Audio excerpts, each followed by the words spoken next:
Oke, jadi kita akan masuk ya ke bahasa-bahasa atau istilah-istilah yang utama di dalam penelitian. Nah, kalau Anda lihat di slide ini, maka Anda akan ya itu bisa dihitung ya ada berapa tuh 1, 2, 3, 4 berapa sekitar 8 ya 8 istilah utama yang siang ini saya akan kenalkan kepada teman-teman semua. Nah, kalau dipikir loh Bu, apa ya istilah dalam penelitian itu cuma 8 ini saja gitu. Tentu saja tidak. Nah, jawabannya tentu saja enggak ya. Masih akan ada banyak nanti Anda akan jumpai. Ini kita belum masuk ke istilah-istilah atau term-term statistik ya. Nanti kan teknik analisa statistik itu udah banyak banget. Kalian yang sudah familiar dengan software apa namanya SPSS itu ya Statistical Program for Social Science, yang sudah familiar dengan Excel, function-function di Excel. Nah, apa statistical function, nah itu adalah semua dekat sekali dengan research, dengan penelitian ya. Tetapi apakah semuanya perlu untuk diketahui? Jujur saya bilang nggak perlu sih gitu loh. Mana yang Anda pakai aja yang Anda memang nantinya Anda akan pelajari dengan sungguh-sungguh ya. Ibaratnya apa namanya? Ya kalau penelitian Anda memang memakai toolsnya adalah tools A ya berarti Anda perdalam saja tools A itu gitu ya sampai tekniknya sampai istilah-istilah apa yang harus muncul apa namanya nilai-nilai yang harus muncul di dalam teknik statistik tersebut. Nah, itu yang Anda harus memang pelajari dan kuasai. Nah, tetapi paling tidak di slide ini 8 istilah yang ada mulai dari paradigma sampai nanti ke apa namanya definisi operasional dan variabel. Nah, itu paling tidak apa namanya inilah yang utama yang Anda harus apa namanya tahu ya paling tidak ya. Nah, oke. Nah, kalau diperhatikan ya istilah-istilah yang di slide sebelumnya tadi itu sebenarnya satu dengan yang lainnya itu saling terkait ya, saling berhubungan ya. Bahkan satu itu bisa membentuk ya, bisa membangun istilah yang lainnya ya. Nah, kalau digambarkan dalam bentuk tangga ya atau dalam bentuk apa piramida ya, maka bisa di sini kita pakai istilah the ladder of language of research. Jadi tangga istilah-istilah penelitian atau bahasa penelitian. Nah, piramidanya terbalik ya, dari piramida yang paling atas, layer yang paling atas. Nah, ini kalau Anda perhatikan di sini ini disebut level abstraksinya ya. Jadi level of abstraction-nya ini ya di sini ini jauh lebih abstrak. Ya, lebih abstrak itu berarti tidak mudah di apa? Kalau abstrak itu apa sih? Tidak mudah dipahami, ya toh. Bisa juga mungkin tidak mudah dijelaskan, ya. Nah, ini semakin ke atas layernya, ya. Ini sesuatu yang apa namanya tidak mudah untuk dijelaskan, tidak mudah juga untuk dipahami, ya. Nah, makanya kemudian diturunkan, ya toh, nah, menjadi sesuatu yang lebih konkret, ya. Semakin ke bawah, nah ini ya di sini bilang ini, di sini dibilang more measurable, artinya makin mudah untuk diukur, makin mudah untuk dipahami, ya, makin mudah juga untuk dicerna, gitu. Nah, jadi yang pertama adalah paradigma. Nanti kita lihat ya teori.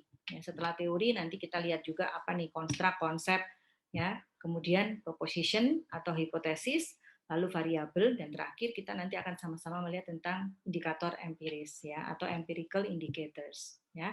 Nah, ini yang tadi saya bilang bahwa ini sebenarnya membentuk gitu. Jadi kalau dibilang nanti ya di slide-slide belakang ya, teman-teman apa namanya teori itu sebenarnya apa sih? Teori itu adalah kumpulan dari konstruk atau konsep yang saling berhubungan, yang sudah diuji terus-menerus, yang sudah divalidasi dan diakui oleh banyak ilmuwan dari bidang tertentu, dari bidang ilmu tertentu, sehingga dia akhirnya diakui oleh apa dunia sebagai satu teori gitu ya. Nah, jadi sebenarnya teori itu sebenarnya dibangun oleh konstruk dan konsep gitu loh. Bahkan nanti di slide belakang ya nanti apa namanya kamu akan lihat bahwa konstruk sendiri itu sebenarnya adalah kumpulan dari konsep gitu loh ya. Jadi apa namanya ini saling terkait ya. Nanti dengan contoh dan slide-slide berikutnya semoga nanti lebih jelas ya. Nah, saya melangkah dulu ke slide berikutnya adalah Nah, teman-teman sebagai seorang peneliti, kalau ditanya ya Bu, berarti kalau saya nanti meneliti, saya ngerjakan skripsi, ya, saya berpikirnya, ya proses berpikir saya itu proses berpikir yang di level abstrak atau yang di level empiris, Bu. Empiris itu yang di level konkret ya, yang di level lapangan ya. Nah, saya berarti apa namanya di level yang mana gitu. Nah, jawabannya adalah dua-duanya teman-teman. Ya, jadi Anda sebagai peneliti Anda harus apa namanya bergerak di dua level gitu loh. Ya, bagaimana maksudnya, Bu? Nah, maksudnya adalah yang pertama, sebagai peneliti kamu harus bergerak di level abstrak. Yes. Ya. Kenapa? Nah, kok di level abstrak Anda harus bergerak? Sorry, ya. Karena di level abstrak ini Anda sebagai peneliti kamu harus paham teori, gitu. Ya, misalnya kamu dihadapkan pada masalah, let's say ini misalnya yang applied research ya. Kamu dihadapkan pada masalah misalnya contoh minggu lalu kalau kalian masih ingat. Ya, saya ngasih contoh ada apa namanya kakak kelas Anda yang tinggal di Banjarmasin ya toh, yang dia punya restoran ya, papa mamanya yang punya restoran seafood, kemudian apa namanya dia mengalami masalah cost ya, inventory cost-nya, inventory management sistemnya itu enggak karu-karuan karena memang pengelolaan apa namanya restoran keluarganya dia memang masih sangat-sangat tradisional dan konvensional, nggak pakai sistem atau teori manajemen apapun ya. Nah, pada saat dia dihadapkan dengan real problem bahwa ini inventorinya nggak beres sehingga akhirnya biaya persediaan, biaya penyimpanan juga membengkak ya toh. Ada kebocoran, disinyalir kebocoran apa namanya biaya. Nah, ini kan berarti harus harus dipecahkan nih masalah ini gitu kan. Berarti nah artinya dia ingin ada membuat satu sistem manajemen persediaan yang lebih baik bagi restoran keluarganya dia. Ya, nah pada saat seperti itu ya, secara nggak langsung dia udah berpikir, oh ya ini ada real problem nih Bu, ini problem di lapangan, ini problem empiris gitu. Dia udah berpikir secara empiris gitu. Tapi pada saat dia ingin mewujudkan, ya toh, research-nya, gimana saya caranya bisa menciptakan manajemen persediaan yang efektif ya, dan yang tepat untuk restoran saya, gitu. Karena mungkin mungkin satu sistem manajemen persediaan baik buat satu restoran belum tentu baik buat restoran lain kan gitu. Nah, di saat itulah dia harus berpikir di level abstrak teman-teman. Dia harus cari teori gitu loh. Ya, di bab 2 ya. Nah, saya bilang sama dia, "Kamu ini soal manajemen persediaan ini adalah bahan mata kuliah manajemen operasional dan produksi MPO gitu." Ya. Nah, karena kamu anak hotel, anak-anak apa sekolah perhotelan, nah kita punya tuh buku operation khusus untuk ini, service operation gitu. Kita punya buku untuk F&B apa namanya cost and control gitu. Kamu harus baca gitu. Ya, ada berapa sistem manajemen persediaan untuk restoran yang memang ada teorinya. Nah, jadi karena tanpa kamu punya pemahaman teori yang bekal yang cukup, ya toh, kamu nggak akan bisa kemudian merancang atau mendesain sistem manajemen persediaan untuk restoran keluarga kamu, gitu loh. Nggak bisa kamu cuma catut teori, oh ya ini kayaknya benar ini nggak bisa, belum tentu kamu harus mengkritisi teori-teori yang ada, gitu. Beberapa sistem manajemen persediaan untuk bisnis F&B yang ada. Nah ini sudah di level abstrak teman-teman. Ya harus paham apa yang dimaksud dengan lead time, apa yang dimaksud dengan apa namanya safety stock, apa yang dimaksud dengan nanti misalnya ada 7 cycles apa namanya 7 siklus F&B operation, lo itu harus paham. Itu level abstrak, bukan level empiris. Ya, jadi itu yang pertama. Yang kedua tadi saya udah bilang dia udah berpikir empiris secara lapangan dia tahu nih ada masalah gitu. Ya, nah, kebetulan karena memang dia penelitiannya deskriptif ya toh. Minggu lalu kan kita udah sepakat ya itu jenis penelitian yang deskriptif, ya dia nggak butuh hipotesis ya jadi ya nggak ada hipotesis gitu kan. Memang tidak semua penelitian harus ada hipotesisnya ya. Itu pandangan yang keliru ya. Nggak semua penelitian membutuhkan hipotesis ya.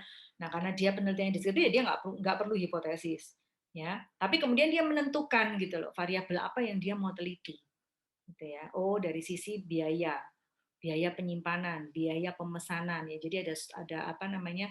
Ada inventory cost, ada delivery cost, ada misalnya nanti apa tuh processing apa cost, macam-macam ada labor cost juga menyertai. Nah, itu yang dia identifikasi ya. Nah, jadi dia berpikir ini juga di level lapangan empiris juga Ya.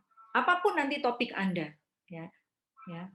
Mungkin Anda mem saya punya masalah yang tadi misalnya siapa tuh tadi yang punya bisnis ekspedisi tadi ya, Jason ya. Ya toh, misalnya kamu punya sorry bukan ya tadi si yang di Kediri tadi ya, siapa tuh? Ya saya Bu. Ya benar ya. Jason. Jason ya. Nama Jason kok banyak banget, ini sudah 3 ini. Ada Jason, Christian Jason sama Jason. Ya wes, ya wes. Sama-sama. Ya saya ekspedisi ekspornya. Ya, jadi misalnya kamu nanti menemukan ada masalah di bisnis ekspedisimu gitu. Kamu tahu real masalah di lapangan. Nah, untuk bisa menjawab itu, kamu perlu background atau support teori. Jadi kamu harus berpikir di level abstrak juga gitu ya. Jadi maksudnya level abstrak itu berarti bukan saya harus berpikir yang rumit-rumit, enggak gitu. Kamu masalah penelitian kamu harus dijawab dengan bantuan dari teori yang ada ya. Teori-teori itu kan teori tadi ya, teori itu kan sudah kajian para ahli, orang-orang yang sudah pinter untuk mengkaji masalah tertentu gitu. Jadi kamu pakai pemikiran-pemikiran mereka, konsep-konsep mereka sebagai dasar untuk membantu kamu menjawab masalah yang sedang kamu hadapi. Ya tergantung nanti masalahnya apa.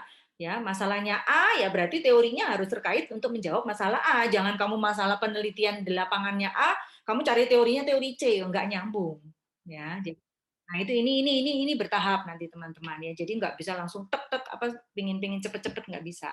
Ya, dan abstrak level ini hanya bisa dilakukan kalau kita apa? Kalau kita baca. Nggak bisa. Kalau kamu tiba-tiba nggak baca, nggak bisa. Ya. Nah ini ada bicara masalah membaca, saya jadi ingat nih ada barusan aja ada masalah, ada kasus, bukan masalah, kasus ya, kasus kejadian nih di MM nih. Nah, saya kan ini ya apa dosen MM ya. Jadi kejadian di MM di kakak kelas Anda yang sedang studi S2 ya. Ini anak finance gitu ya. Penelitiannya itu mau menghubungkan antara jadi mungkin saya nggak tahu di sini nggak ada anak finance ya, tapi mungkin teman-teman apa namanya pernah dengar istilah financial astrology. Pernah dengar nggak? Astrologi pernah dengar nggak? Astrologi apa astrologi? Ada yang tahu nggak apa astrologi? Tentang apa? Astrologi. Planetary, Mem.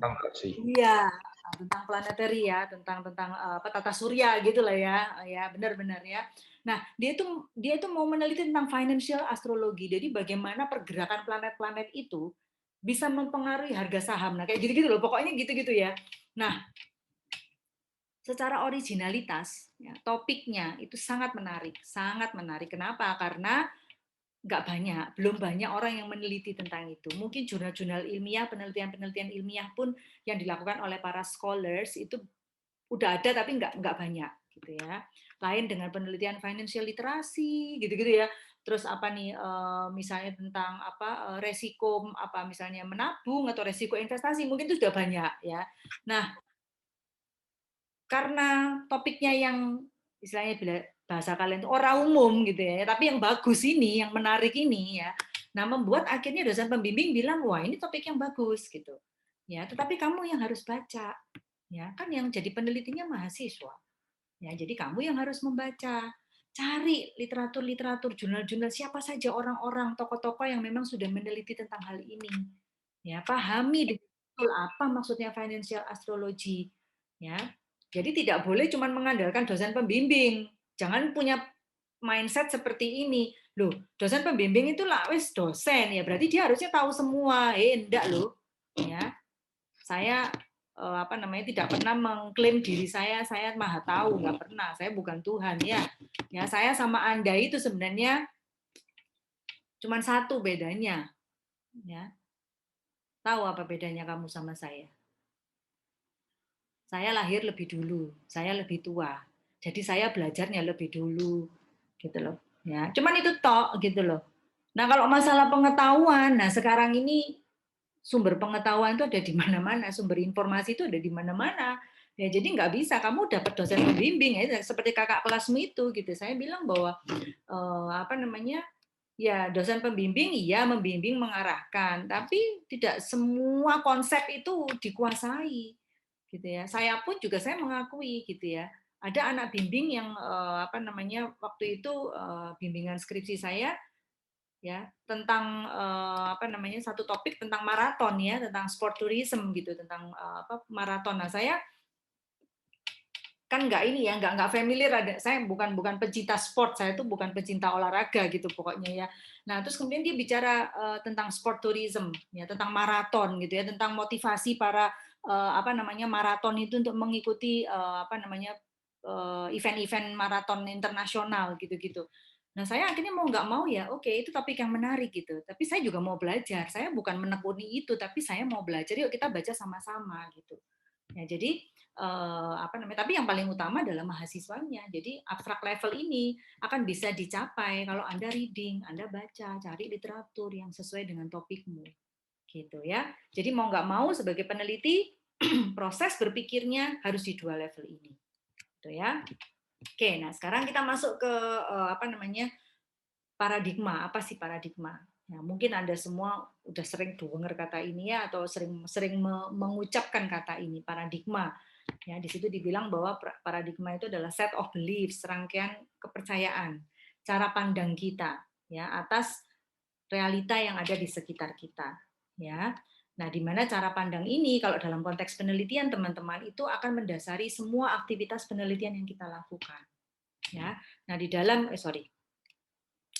apa namanya penelitian itu ada dua kubu besar, dua grup besar, ya, ya, dua grup dengan dua paradigma yang berbeda, ya. Nah, paradigma ini tadi ini loh, ya, cara pandang terhadap realita yang ada di sekitar. Ya, paradigma atau grup pertama itu disebut paradigma positivism atau positivisme. Ya, cara pandang ini paradigma ini memiliki keyakinan ya, satu beliefs bahwa apa yang ada di sekitar kita ya, itu adalah sesuatu yang objektif, yang bisa diukur gitu loh. Ya. Jadi karena bisa diukur ya toh, jadi siapapun artinya gini, karena apa? Bisa diukur dengan alat ukur yang sama gitu. Nah, karena bisa diukur dengan alat ukur yang sama, objektif, maka hasilnya pun juga pasti akan sama, akan standar gitu. Ya. Jadi misalnya nih, ngukur berat badan, ya udah ada alatnya apa? Timbangan badan gitu kan. Udah tahu tuh, udah standar gitu. Ya, karena itu sudah diakui gitu. Jadi pasti objektif gitu. Ya. Jadi kalau kamu ngukur berat badan dengan apa? Dengan timbangan beras misalnya, itu bukan ukuran yang valid gitu.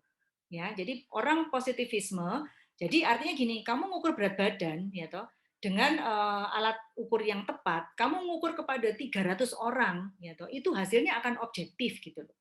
Ya. Jadi hasilnya bisa di apa istilahnya konklusinya, kesimpulannya itu bisa diambil bahwa apa namanya ini alat ukur memang valid gitu. Ya. Jadi itu pendapat positivisme ya.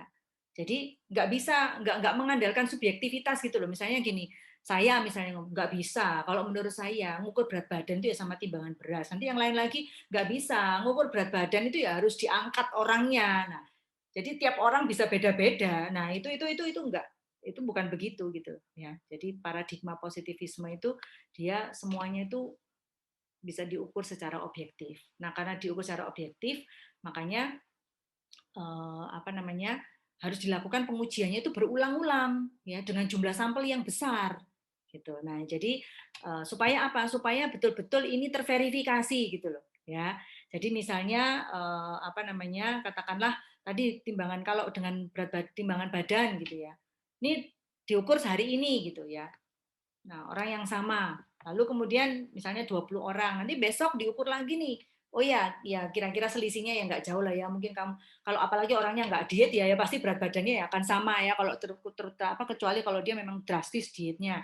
Ya itu akan sama, berarti kan akan konsisten, akan objektif gitu loh. Ya.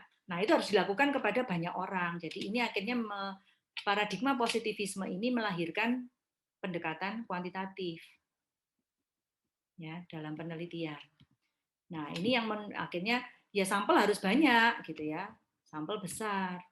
Supaya apa? Ya tadi, supaya yakin, supaya konsisten, konsistensinya benar-benar diukur, benar-benar terbukti, teruji gitu, ya. Semuanya sifatnya umum, tidak bisa hanya pendapat orang per orang gitu. Apa bisa beda-beda nanti. Nah, itu nggak boleh. Ini adalah paradigma positivism, ya. Nah, sebaliknya teman-teman, ada paradigma yang apa istilahnya itu ya bertolak belakang dengan itu, mereka menganggap bahwa realita yang ada di sekitar kita itu tidak semua itu bisa digeneralisir. Gitu. Apa yang terjadi di satu konteks, ya toh, di satu momen bisa jadi itu tidak sama dengan apa yang dialami, ya toh. Mungkin bisa jadi peristiwanya sama, tapi bisa dimaknai sama orang itu berbeda loh. Ya toh, orangnya beda bisa dimaknai beda gitu. Ya, jadi tergantung bagaimana dia mempersepsikan, tergantung mungkin pengalaman masa lalunya dia membentuk persepsinya sekarang. Nah, jadi akhirnya karena paradigma yang menyatakan bahwa tidak semua realita yang ada di sekitar itu bisa digeneralisir, maka kemudian muncul ada subjectivity di sini, gitu. Ya, makanya ini kemudian paradigma ini disebut sebagai post positivism atau post positivisme. Cara pandang ini, paradigma ini menekankan kepada yang penting itu bukan generalisirnya. Yang penting itu bagaimana seorang atau ya seorang pribadi atau individu itu memaknai apa yang terjadi, apa yang dilihat di sekitarnya. Ya, jadi kalau misalnya ya kamu traveling bersama dengan keluarga gitu ya, yang penting itu adalah bagaimana kamu bisa menggali dari mereka apa yang dirasakan, ya.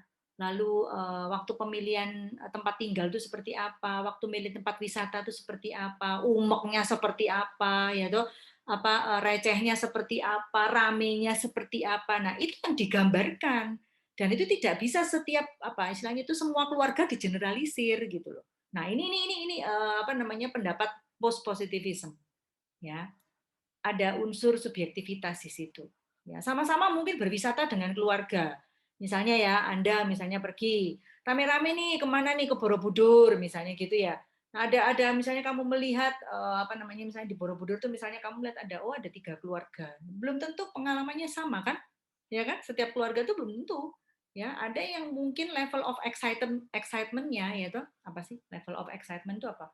Tingkat apa sih sukacitanya, keseruannya itu bisa jadi orang berbeda-beda dan memaknainya berbeda-beda. Sama yang dikunjungi Borobudur, ya, tapi wah dinamikanya itu bisa berbeda. Nah, itu hanya bisa dijawab dengan pendekatan post positivism ini gitu loh. Kalau orang-orang positivisme wis gampang, ya apa caranya travel experience ke Borobudur gitu ya. Tinggal 20 pertanyaan gitu, tinggal sangat setuju, sangat tidak setuju gitu kan. Anda setuju, tidak setuju gitu. Udah standar tuh pertanyaannya. Ya, tapi kalau post positivism, nah ini akhirnya melahirkan golongan-golongan kualitatif gitu ya, pendekatan kualitatif di sini. Ya, jadi, loh Bu, mana yang baik gitu, nggak ada yang jelek ya. Tapi bukan dua-duanya, bukan berarti ini yang terbaik, yang satunya nggak baik, enggak. Ya, nggak ada yang jelek, masing-masing punya kelebihan dan kekuatannya. Ya, jadi sekali lagi minggu lalu saya bilang kan, Anda memilih pendekatan kuanti-kuali, mau paradigma yang mana, itu sangat-sangat tergantung dari masalah yang akan Anda teliti. Ya, jadi nggak bisa, jangan ngomong bahwa Bu, aku mau kuali soalnya aku nggak suka kuanti loh Bu, aku nggak suka hitung-hitungan loh Bu, nggak boleh.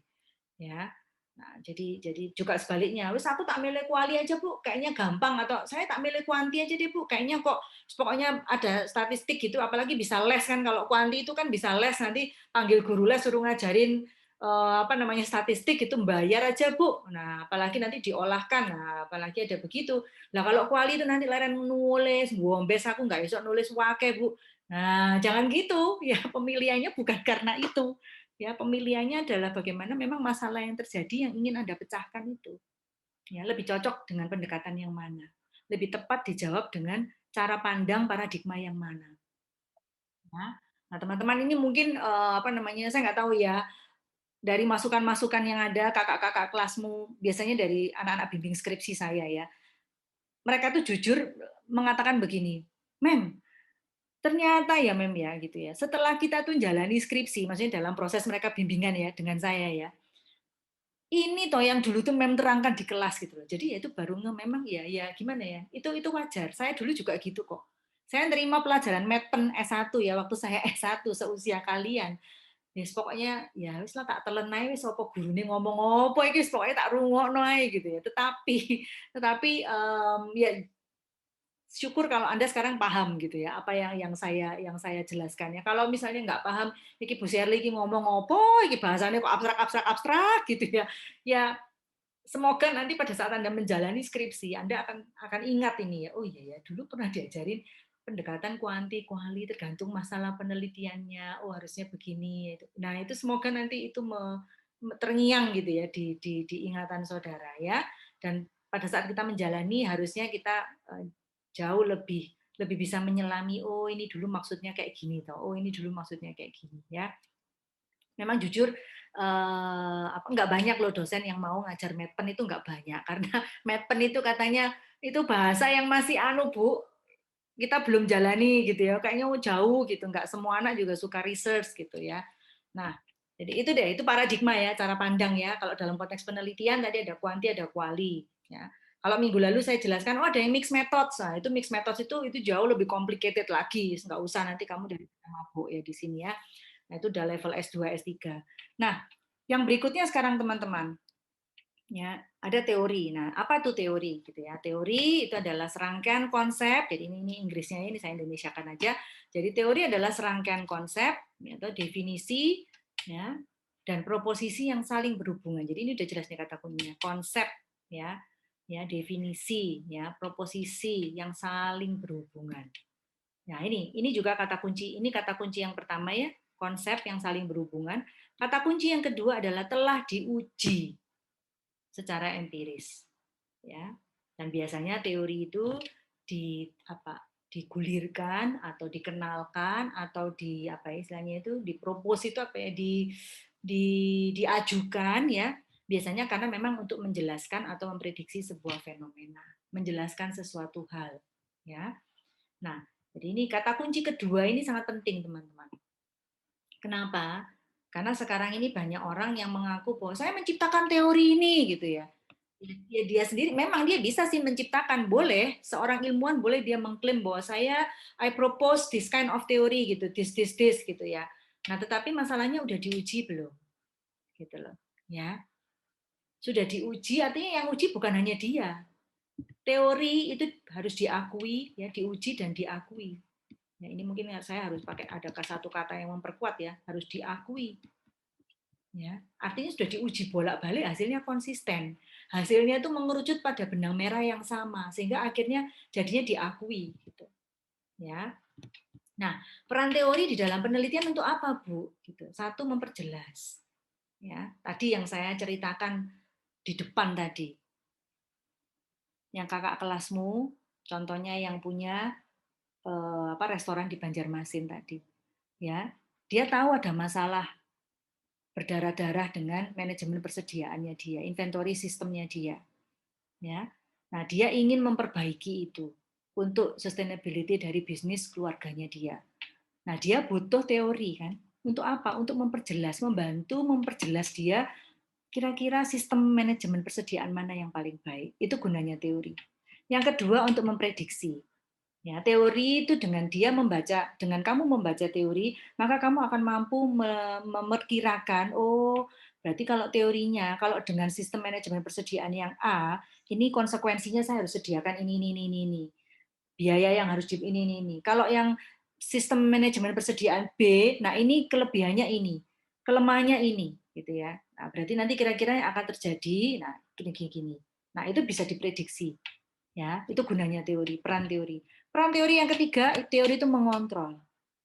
Mengontrol itu dalam arti gini, teori itu akan menjadikan pagar kita gitu loh. Jadi kalau topikmu itu adalah manajemen persediaan bisnis restoran, ya wes ya kamu jangan lari-lari ke teori yang boten yang enggak berhubungan gitu loh.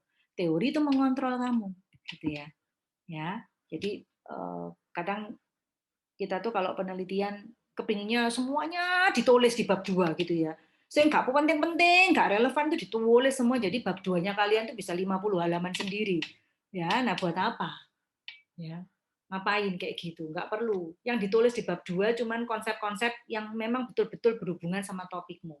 Yang tidak berhubungan tidak perlu ditulis. Nah itu. Jadi kalau kamu paham teori, oh saya topiknya tentang manajemen persediaan. Berarti ya semua teori-teori yang terkait dengan manajemen persediaan. Saya nggak perlu ngomongin soal perekrutan karyawan, nggak perlu ngomongin soal promosi, nggak perlu, nggak terkait gitu. Ya, itu bukan teori yang relevan gitu, karena kamu sudah paham teori tentang manajemen persediaan. Jadi untuk mengontrol, ya. Nah, contoh teori nih yang paling terkenal. Ayo, siapa yang tahu ini teori apa? Ini kira-kira gambar apa ini ya? Apa? Yang tahu bisa tebak? Silakan coba jawab. Kebutuhan. Iya, kebutuhan apa? Maksudnya yang lebih spesifik loh, Nat. Kebutuhan apa ini? Kalau bisa sebutin nama ahlinya. Nah, siapa yang Maslow. Ya, siapa? Angela sama Natania ya. Tak catat dua-duanya. Angela ya, benar ya? Iya, Bu. Nah, oke, ya. Abraham Maslow ya. Ini adalah terkenal dengan teori ya toh. Abraham Maslow ya. Ya, jadi ini terkenal dengan teori hierarchy of needs. Nah, atau hierarki kebutuhan gitu ya. Nah, ini diakui sebagai salah satu teori apa ini? M apa?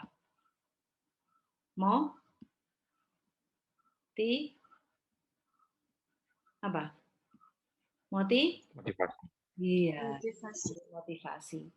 Ya, ada banyak sekali teori motivasi, mulai teori motivasi X dan Y, teori dari McGregor ya, dari teori motivasinya intrinsik, ekstrinsik. Nah, tapi yang paling terkenal, paling banyak diadopsi, tapi juga paling banyak dikritik adalah Abraham Maslow.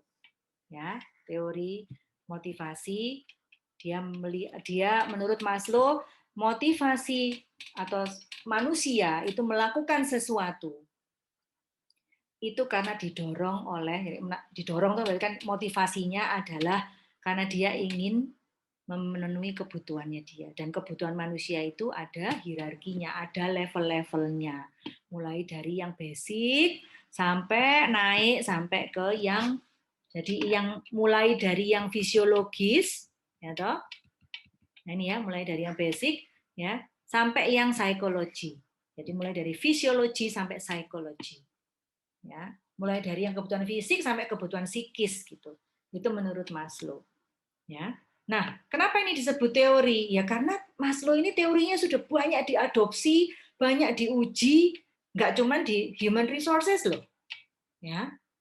Ini di sektor tourism, ya toh. Orang berwisata, ini sampai ini hierarki Maslow ini diadopsi teman-teman. Ya. Bekerja pun juga ini. Ya. Dari sisi kamu membeli produk dan jasa, marketing ya, consumer behavior, perilaku pelanggan, ini juga dipakai, diadopsi. Cuma nanti beda-beda gitu ya. Kalau di konteks pariwisata, yang namanya fisiologi berarti bukan food, water, bomb, sama rest gitu ya.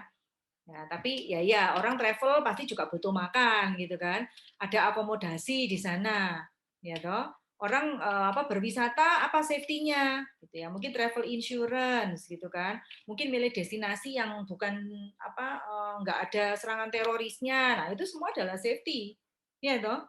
Jadi ini diadopsi. Artinya apa? Karena sudah diadopsi, berarti kan diakui nih, dipakai sama para ilmuwan di bidang ilmu yang lain ya. Nah, artinya ini sudah divalidasi. Jadi memenuhi yang tadi, sifat yang tadi. Definisi dari teori yang tadi nih, yang sudah diuji secara empiris, sudah diakui oleh para. Ya.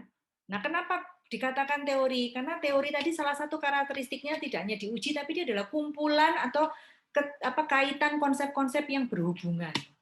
Nah, ini di sini ada konsep aktualisasi diri. Ada konsep harga diri. Loh, ini kan itu kan sesuatu yang abstrak, teman-teman ya. Apa sih harga diri? Bagaimana kamu mengukur harga diri?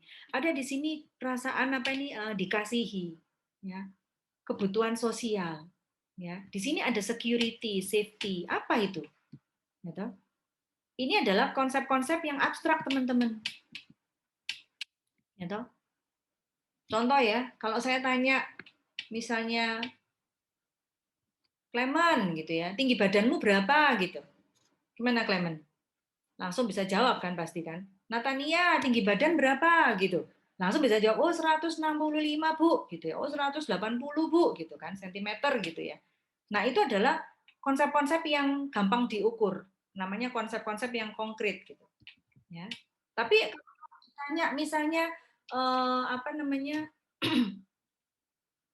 Bagaimana perasaanmu saat ini gitu ya misalnya. Itu akan lebih oh iya ya, leren mikir sih gitu. Beda dengan kamu waktu ditanya berapa tinggi badan gitu kan. Dengan bagaimana perasaanmu gitu ya saat ini gitu ya. Apalagi ditanyain tentang ini apa namanya? Apakah kamu merasa aman saat ini? Pasti kamu akan tanya maksudnya apa ya Bu ya? Kamu pasti akan tanya gitu.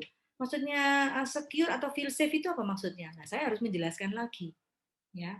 Nah, jadi dikatakan teori karena dari teori ini ya contohnya saya kan ngasih contoh teorinya Maslow nih gitu. Teorinya Maslow ini dia kumpulan dari banyak konsep yang terkait gitu. Sehingga ini akhirnya membangun menjadi satu bangunan teori hierarki kebutuhannya Maslow. Ya, di mana antar kebutuhan ini dikaitkan sama Maslow. Ya, ini loh, ini kebutuhan manusia itu nggak bisa dipungkiri ya wis lima tingkatan ini wis. Siapapun dia gitu loh. Dia ada di level mana. Begitu pasti yang dasar itu pasti adalah ini dulu. Begitu ini terpenuhi, dia pasti akan bergerak ke sini. Pada saat satu kebutuhan hierarki itu sudah terpenuhi, dia akan berhenti menjadi motivator. Dia akan bergerak ke yang lain. Gitu, ya. Meskipun tadi saya bilang ya teman-teman ya, Maslow banyak diadopsi tapi juga banyak dikritik. Yang mengkritik teori Maslow banyak, ya. Ya, ada yang mengatakan bahwa manusia itu kebutuhannya nggak linear gitu ya. Ya, bisa jadi apa namanya buktinya apa gitu buktinya ya banyak orang yang keluar yaitu dari perusahaan meskipun gajinya gede gitu ya benar ya kenapa yang dicari apa ya nggak apa-apa gaji kecil nggak apa-apa secara physiological needs nggak apa-apa saya take home pay kecil nggak apa-apa yang penting lingkungan kerjanya enak gitu ya benar ya nah ini berarti kan kalau harusnya nurut Maslow ya mestinya gaji sih toh ya gitu loh gitu. Gak apa-apa gaji besar apa namanya meskipun ini apa namanya itu enggak ya dia akan bertahan karena gajinya besar gitu ya tapi ternyata enggak gitu ya jadi itulah makanya di sini saya mau katakan ke kalian semua bahwa nanti pada saat Anda membaca teori Anda akan tahu bahwa oh iya teori itu ternyata diakui ya itu jadi teori tapi juga ada loh yang pro kontra ada loh kelebihan, ada kekurangannya loh teori-teori yang ada itu. Jadi ya tergantung Anda mau menyikapinya seperti apa. Anda mau mengadopsi perspektif yang mana. Ya, nah itu apa namanya itu udah nanti ya pada saat kamu akan melakukan apa literatur review ya. Nah, itu contoh teori. Nanti kamu cari lagi teori di marketing, oh banyak banget ya. Itu banyak banget ya. Jadi ini apa namanya? Satu saja saya kasih contohnya. Oke. Nah, sampai sini ada yang masih bingung atau mau tanya? Silakan.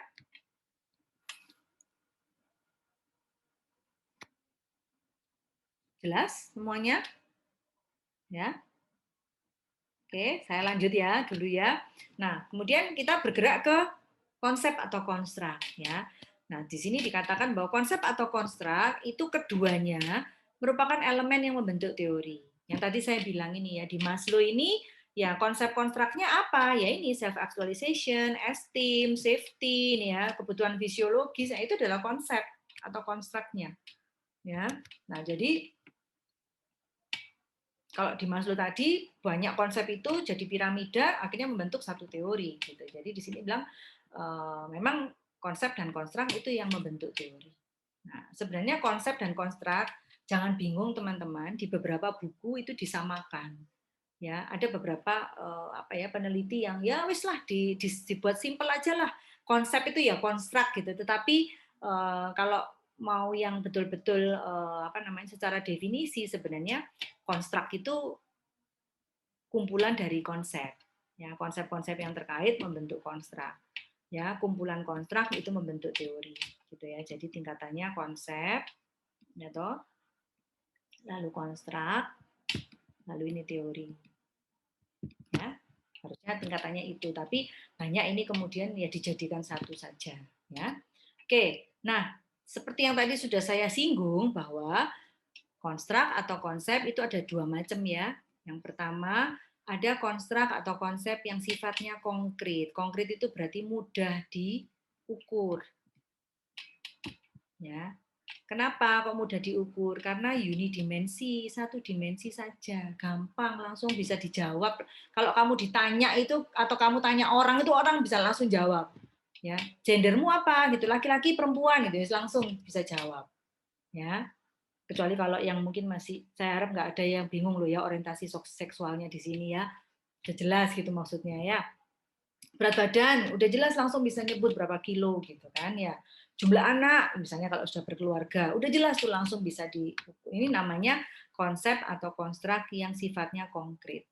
Yang kedua, konsep atau konstruk yang sifatnya abstrak. Ya. Kenapa abstrak? Karena ini bisa diinterpretasi atau dimaknai berbeda karena dia bisa multidimensi. Nah, unfortunately teman-teman apa? Unfortunately itu apa ya?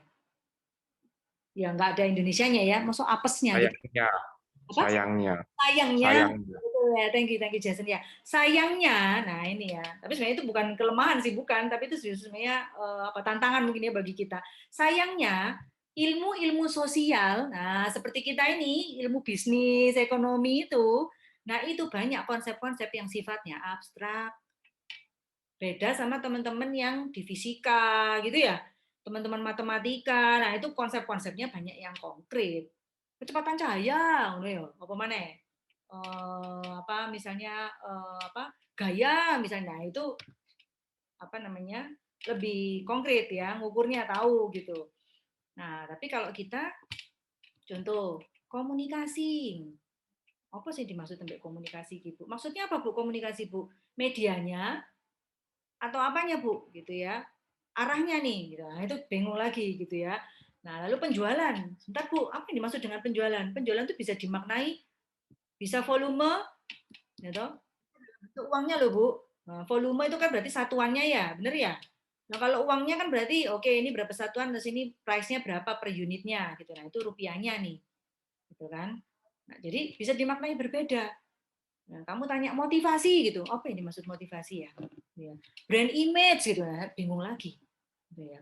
Nah, itu adalah contoh-contoh konsep yang abstrak.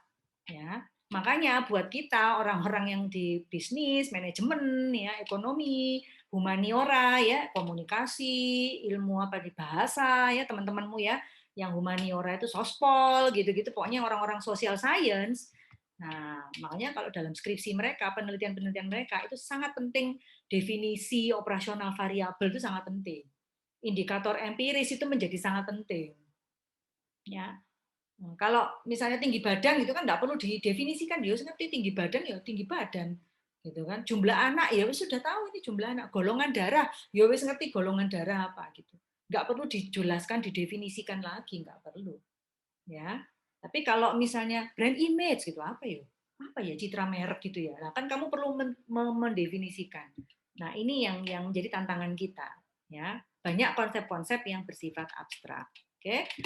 Nah sekarang ini by the way ya, teman-teman, sudah ada yang membaca di Lenteraka yang saya upload satu artikel jurnal dari yang saya sertakan ke Anda semua? Sudah atau belum? Belum ya? Ayo silakan dibuka, di-download sekarang. Saya kasih waktu ya. Saya akan apa namanya?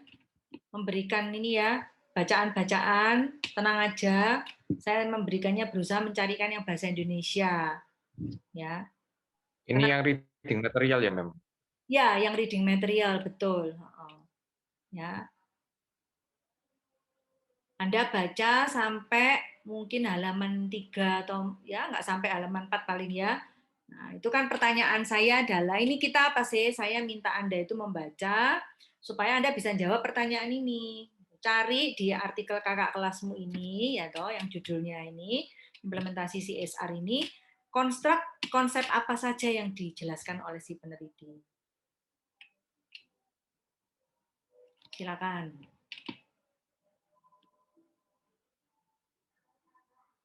Ya. Nanti saya panggil Acak ya. Oke. Jadi setiap orang harus siap. Kalau nggak siap, ya sudah, Anda melewatkan kesempatan untuk mendapatkan poin partisipasi.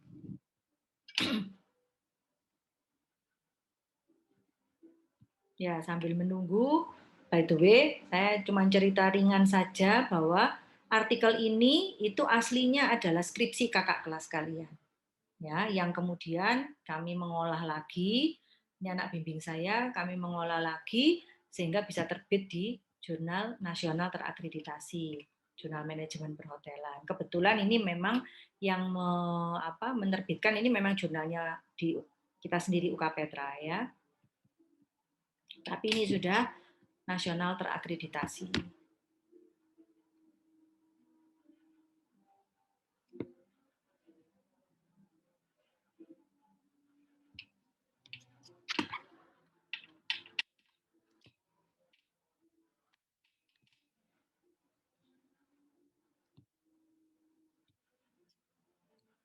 Oke, cari konsep atau konstruk apa yang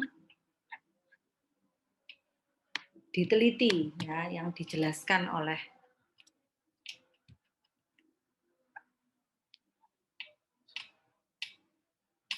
kakak kelasmu di artikel mereka.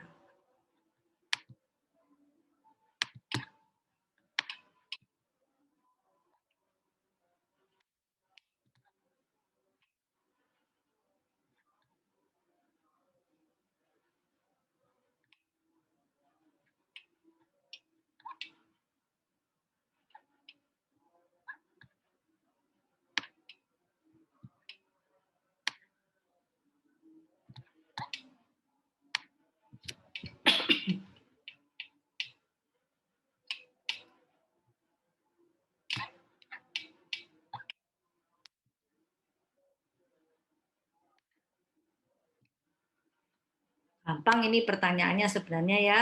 Ini saya belum ngasih yang rumit-rumit ini sebenarnya. Ayo.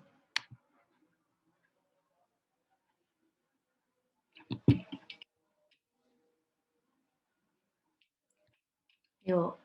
Ada yang konstruk, ada yang konsep. Yuk, silakan. Siapa yang mau coba jawab?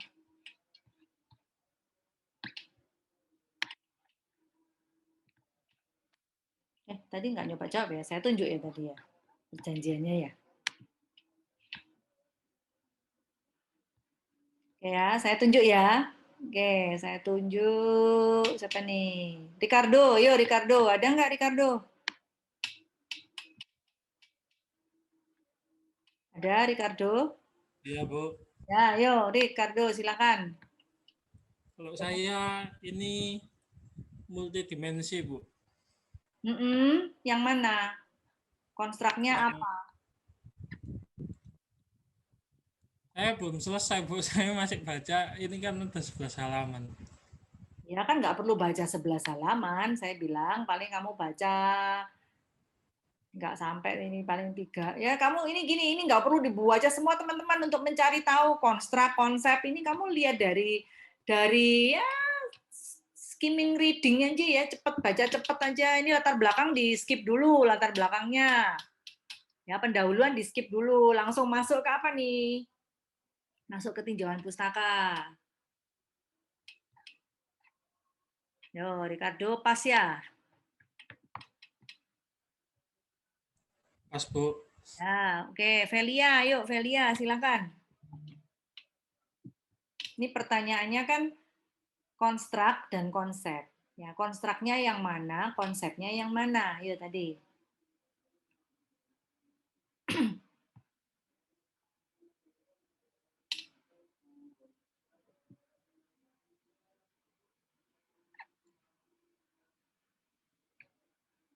Oke, gini deh ya. Makanya ini pesan saya, teman-teman, ya. Nanti kalau saya kasih reading material lagi, bacaan ya, Rek. Ya, supaya apa? Ini membantu kamu juga, ya. Supaya kalian juga optimal dapatnya di kelas, ya. Oke, kita kerjakan sama-sama ya. Dari judulnya saja, semua boleh lihat di layar ya. Saya sudah share di sini ya. Dari judulnya saja, Anda sudah bisa tebak nih kira-kira apa sih yang mau diteliti konsep apa sih yang mau diteliti sama penelitinya? Apa? Siapa yang mau jawab? CSR, citra merek, kesetiaan pelanggan. Ya kan ada 3 kan? Ya toh? Ada CSR, benar ya? Ada citra merek, benar ya? Sama kesetiaan pelanggan. Ya. Nah, ini dua-duanya, ketiga-tiganya ini adalah konsep, gitu. Ya. Nah, tetapi kalau kamu perhatikan, paling tidak gini, oh ya ini aku udah tahu nih Bu, ini udah paling tidak 3 ini. Ya udah, begitu tadi pertanyaannya adalah, oke cari konstruk atau konsep yang diteliti. Ya, nah Anda langsung masuk. Memang itu Anda skip ya pendahuluan apa. Sebenarnya kalau kamu baca sebelum kelas ini, kamu akan enak, akan dapat gambaran lebih komprehensif gitu. Tapi ya ini supaya bisa menjawab soal saya tadi, misalnya oke kamu langsung masuk ke tinjauan pustaka gitu ya. Nah, begitu kamu lihat misalnya ini corporate social responsibility. Ini kan konsep yang pertama ya tadi ya, yang disebut sama Natania tadi ya, CSR gitu. Nah, dari sini kamu bisa langsung kelihatan, oh iya ya, CSR. Ini dia kakak kelasmu ini menelitinya, membahasnya CSR tuh nggak cuma definisi gitu kan. Ini kan berarti definisi ya. Adalah, gini kan berarti definisi. Lalu ini Kotler dan Lee mendefinisikan, itu jelas definisi gitu kan. Nah, tapi begitu kamu masuk ke bawah, kamu kan lihat nih, oh ada dimensi CSR. Ya, terus dia bilang, oh ada 3 dimensi CSR. Oh ada 1 dimensi ekonomi, 2 dimensi sosial, ya, 3 apa ini? Dimensi lingkungan. Nah berarti kira-kira ini lebih tepat sebagai konsep atau sebagai konstruk teman-teman? Konstruk. Iya, ini lebih tepat sebagai konstruk. Ya, tadi kan saya udah bilang ya, banyak peneliti itu yang ngomong ya konsep-konsep saja nih ya podo ae. Ya toh. Cuman konstruk itu sifatnya lebih apa ya, lebih complicated gitu loh, lebih kompleks gitu karena banyak konsep-konsep yang terkait. Ya. Nah, jadi ini CSR ini lebih tepat sebagai konstruk, bukan sebagai konsep. Ya. Jadi itu CSR, ya. Nah, udah ya jelas ya itu yang pertama. Yang kedua sekarang citra merek. Ya, ini kira-kira konsep atau konstruk? Konstruk.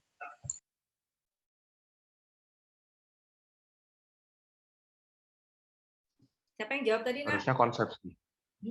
Konsep. Konsep ya. Konsep atau gimana nih?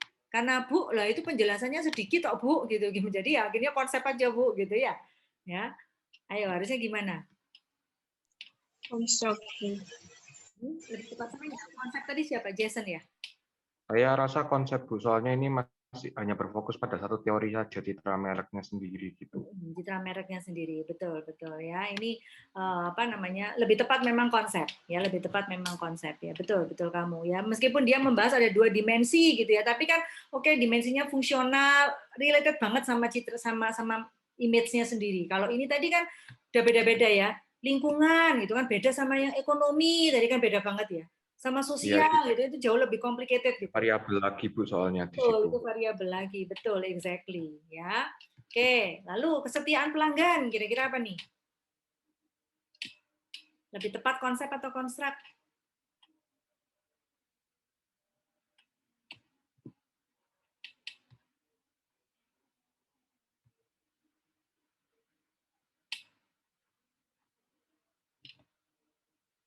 Yo. Konsep mestinya ya. Ini konsep juga ya. Jadi ini konsep juga karena meskipun di sini bahasanya adalah dimensi, tapi sebenarnya di sini adalah dia mengatakan dimensi ini mereka menulisnya karena supaya konsisten saja dengan yang lain-lain yang ngomongnya dimensi. Tapi seandainya ini dicoret tidak ada, ya nggak apa-apa langsung saja indikator untuk mengukur kesetiaan pelanggan. Jadi bukan menjadi sub bahasan mengandung konsep tertentu lagi enggak. Ya konsepnya sama masih tentang kesetiaan pelanggan. Ya, oke. Nah,